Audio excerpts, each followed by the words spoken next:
अगर आप भी चाहते हैं नए वीडियो एवं नए ऑडियो देखने एवं सुनने के लिए तो हमारे गोल्ड स्टूडियो चैनल को सब्सक्राइब जरूर करें एवं बेल आइकन दबाना ना भूलें।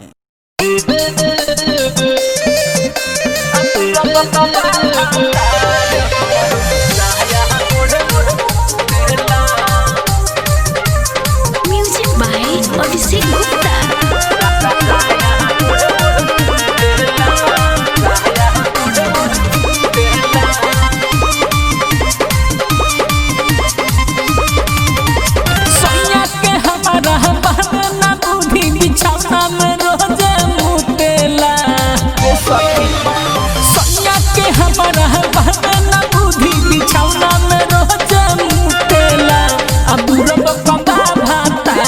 सखी साया ओढ़ ओढ़ सुतेला पूरा बप्पा भातार सखी साया ओढ़ ओढ़ सुतेला।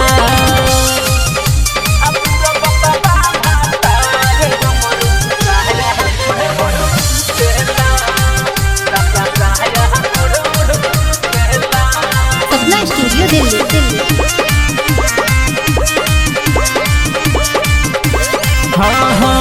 चढ़ली जवानी अपन धदेव कब बोहरा में अगुआ नतिया दाग लगवल से हमारा सिंहोरा में। चढ़ली जवानी अपन धदेव कब बोहरा में अगुआ नतिया दाग लगवल से हमारा सिंहोरा में।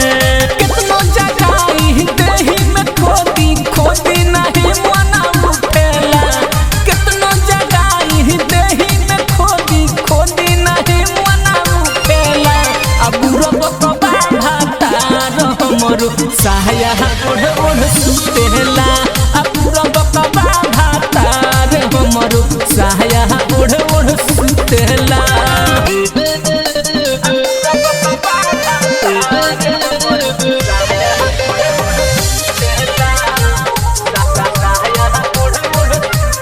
Music by Abhishek Gupta.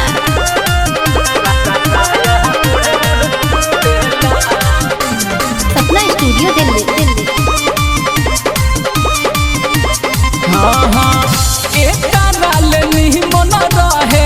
नैहर के यार हो होते गदम बेहरा बोलावे करे खाती प्यार हो